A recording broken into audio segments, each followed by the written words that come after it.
అందరికీ పేరు పేరున వందనం. విషయం ఏంటంటే చర్చ ఒక ఫలితం దిశగా సాగాలి. అందుకనే నేను వారిని అప్పుడప్పుడు కంట్రోల్ చేస్తా ఉన్నా. ఫలితం దిశగా సాగాలి అన్నప్పుడు మన నిర్దిష్టత ఉండాలి, లేకపోతే ప్రయోజనం లేదు. ఏంటి ఈ సమస్య 1, 2, 3 మనకు ఆ క్లారిటీతోని ముందు ఆ సమస్యలను ప్రతిపాదించాలి. నాకు అర్థమైనంత వరకు ఏంటంటే 2 స్థాయిల్లో వీటికి పరిష్కారం ఉంటుంది. ఒకటి, భూభారతి చట్టం వచ్చిన తర్వాత వెంటనే గైడ్ లైన్స్ వచ్చినాయి, ఆలస్యం కాలేదు. చాలా అరుదుగా చట్టం రాగానే గైడ్ లైన్స్ వస్తాయి, లేకపోతే గైడ్ లైన్స్ రావటానికి మళ్ళా 2-3 ఏళ్ళు పడుతుంది.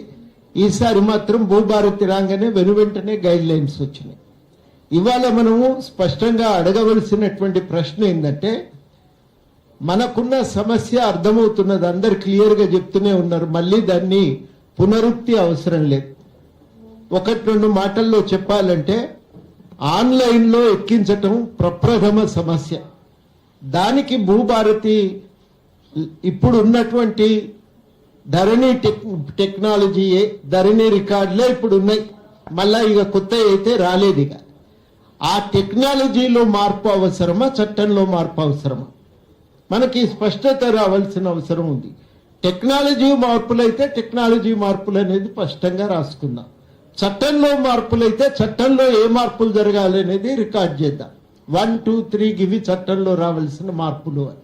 ఇది నా దృష్టిలో చాలా చాలా అవసరం. ఇది కొన్ని ఆచరణలో వస్తున్నటువంటి సమస్యలు, ఇవి ఆన్లైన్లో ఎక్కించినము, కాగితం ఇచ్చినము రిటర్న్లో కూడా, అయినా కానీ అక్కడ ఫైల్ కదులుతలేదు.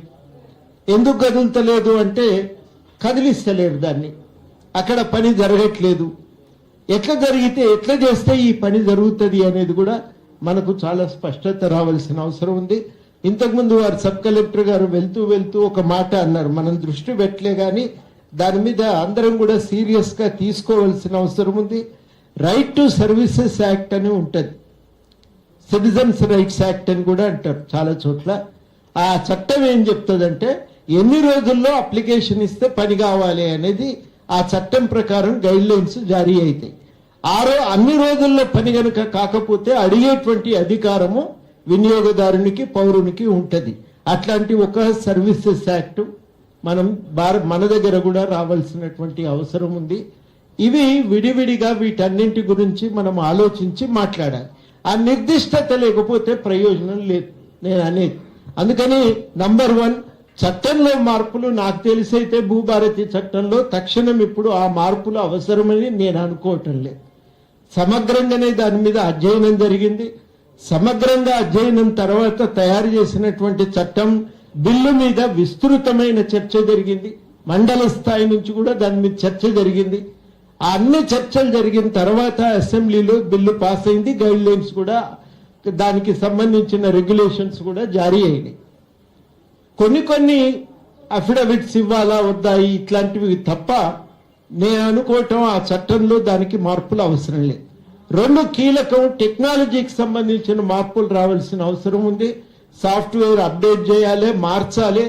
ఇంతకు ముందు ఉన్నటువంటి సాఫ్ట్వేర్ను వెనక వైపు నుంచి సవరించుకోవటానికి, వాడుకోవటానికి అనేకమైన అవకాశాలు ఉండే, ఆ అవకాశాలు లేకుండా పకడ్బందీగా రక్షణ కల్పించే విధంగా సాఫ్ట్వేర్ను అప్డేట్ చేయాలి.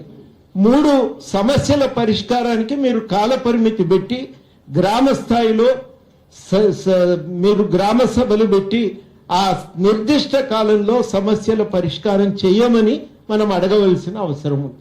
నేను అనుకోవటం 3వ డిమాండ్ పైన ఒక స్పష్టతనిచ్చి, నెల అంటారా, 2 నెలలు అంటారా, 6 నెలలు అంటారా అనండి.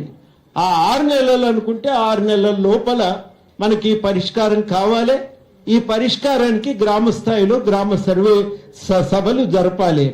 రెవెన్యూ సదస్సులు జరగలేదని అనకండి, జరిగినాయి. అన్ని జిల్లాలలో రెవెన్యూ సదస్సులు జరిగినాయి. కొన్ని చోట్ల డివిజన్ల వారీగా కూడా జరిగినాయి.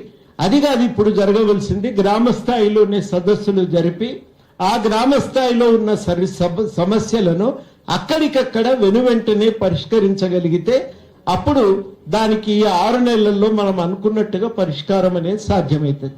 ఇది ఒక భాగం.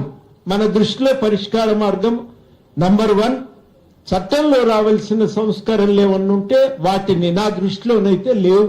అందులో చెప్పుకోదగినటువంటి సవరణలు లేవు. మీరు కూడా ఎవరు వాటిని సజెస్ట్ చేయలేదు ఇప్పటి వరకు. రెండోది కీలకమైందంటే టెక్నాలజీ పరమైనటువంటి మార్పులు చేర్పులు, దానికి మనం ఒక డెడ్ లైన్ పెట్టి దాని గురించి మనం మాట్లాడవలసింది. మూడోది చాలా స్పష్టంగా గ్రామ స్థాయిలో ఈ సమస్యల పరిష్కారానికి రెవెన్యూ సదస్సులు పెట్టి ఈ డేట్ లోపల మీరు ఈ సమస్యలను పరిష్కరించాలి అని చెప్పి మనం అడగటం.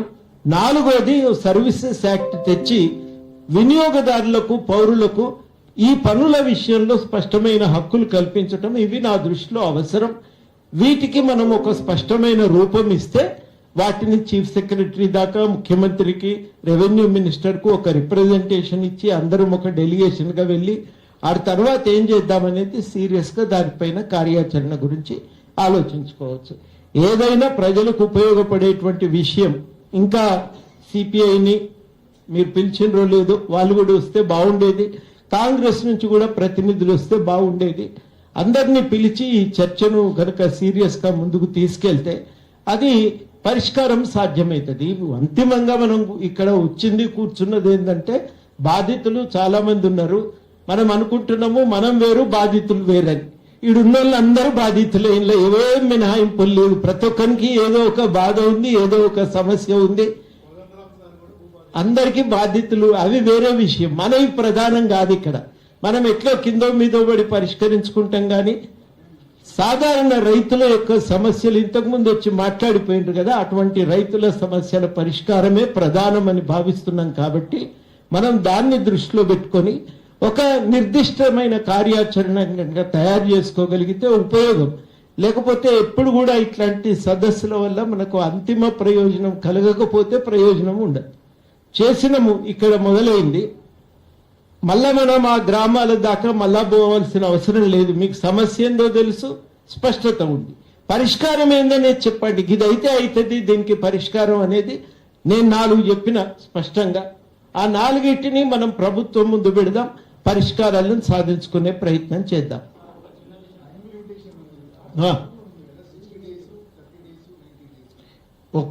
నేను అంటున్నా, చట్టంలో లేకుండా ఏవీ లేవు. కానీ ఆ టైం లిమిటేషన్ రెవెన్యూ సదస్సు అయితే లేవు కదా. నువ్వు రెవెన్యూ సదస్సు ఈ డేట్ లోపల పెట్టి అది పరిష్కరించమని ఒత్తిడి పెడితే తప్ప అవి కావు. ఆ రకమైన ప్రయత్నం ఒకటి జరగవలసిన అవసరం ఉంది. అది చాలా చాలా అవసరం.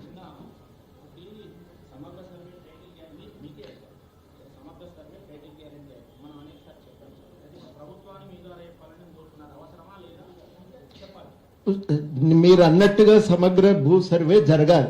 అంతిమంగా అన్ని సమస్యలకు పరిష్కారం అదే. మళ్ళా దాని మీద భిన్నాభిప్రాయాలు లేవు. ఆ నిర్ణయం మనం అడగాలి. అది కూడా ఒక పాయింట్ గా రాద్దాం మన కార్యాచరణలో. అది ఇవన్నీ మనము యాజ్ ఎ పాయింట్ గా దాంట్లో రాయండి. 4-5 పాయింట్లు రాస్తే ఆ 4-5 పాయింట్లతో ఇలాంటి డిక్లరేషన్ గా వాటిని ప్రభుత్వం, నేను నా మాటగా 4 చాలా సూటిగా చెప్పిన, మీరు చెప్పిన 2ంటికి కూడా నేను సంపూర్ణంగా మద్దతు తెలియజేస్తాను. ఇప్పుడు ఎంపీ గారు ఈటల రాజేంద్ర గారిని మాట్లాడాల్సిందిగా కోరుతున్నాం.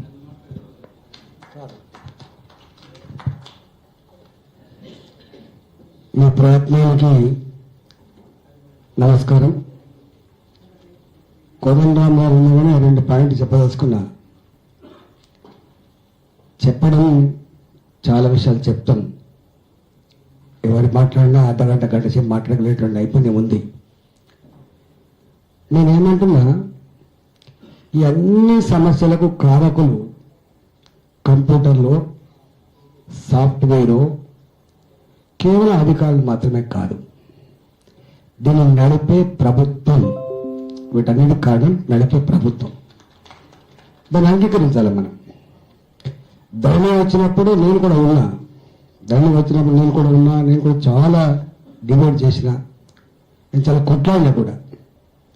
ఎందుకంటే తెలంగాణ భూమి కోసం ఎంత రక్త తర్పణం చేసిందో, భూమి కుటుంబానికి ఎంత సోషల్ స్టేటసో, భూమి పట్ల రక్తాన్ని పంచుకొని పుట్టిన అన్నదమ్ములు ఎట్లా చంపుకుంటారో అది చూసిన తెలంగాణ. కాబట్టి దీంట్లో 100కు 100 సార్. మీరు అన్నది ఒక మాట, నేను సూచన కోసం చెప్తాను సుమా.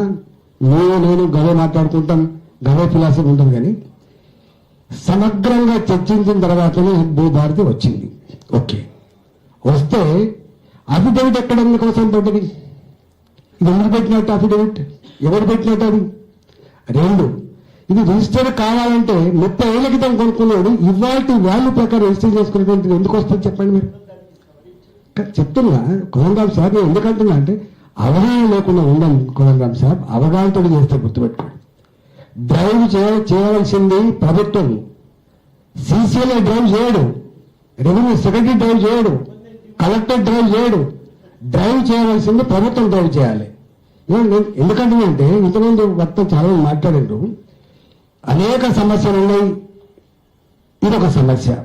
ఇక్కడ అనేక సార్లు మనం మాట్లాడుతున్నాం ఏమని, భూభారతి సమస్య, ధరణి సమస్య ఈ ప్రభుత్వం కూలిపోవడానికి ఒక కారణమని ఇంతకుముందు వక్తలు చెప్పిండ్రు. ఇంత 60 లక్షల మంది రైతులకు సంబంధించిన ఇలా ఇంకొకరు ఉన్నారు, వారు నరసింహుడు గారు 80% పరిష్కారం అయింది, 15% అని చెప్పి 80% వల్ల పరిష్కారం అంటే మళ్ళీ ఇవాళ మళ్ళీ భూభారతి వచ్చిన తర్వాత కూడా 70 లక్షల మంది దరఖాస్తు చేసుకునే పరిస్థితి ఎందుకు వచ్చిందో మనం ఆలోచన చేసుకోవాలి. అంటే ఎంత విఫలమైందో నేను అసెంబ్లీలో కూర్చొని అటు ఉన్నప్పుడు విన్నాను, ఏ రాష్ట్రంలో ఏ దేశంలో భూ రికార్డ్స్ అవి గొప్పగా ఉంటాయో ఆ రాష్ట్ర ఆ దేశ జీడీపీ 2% పెరుగుతుందని చెప్తే నేను కూడా సంబరపడ్డా. కానీ జరగలే. తేనె మేయించిన పేల పడ్డారు, తుంటెత్తేసి ముద్దెత్తుకునే టైంని అనేటువంటి ఫీలింగ్ వస్తుంది కోదండరామ్ సార్. నేను మలకాయలు అంటే మీకు తెలుసు, నేను మలకాయలు ఉంటే మీకు తెలుసు. నాకు నిత్యం ఇదే సమస్యలు వస్తాయి, నిత్యం ఇదే సమస్యలు వస్తాయి.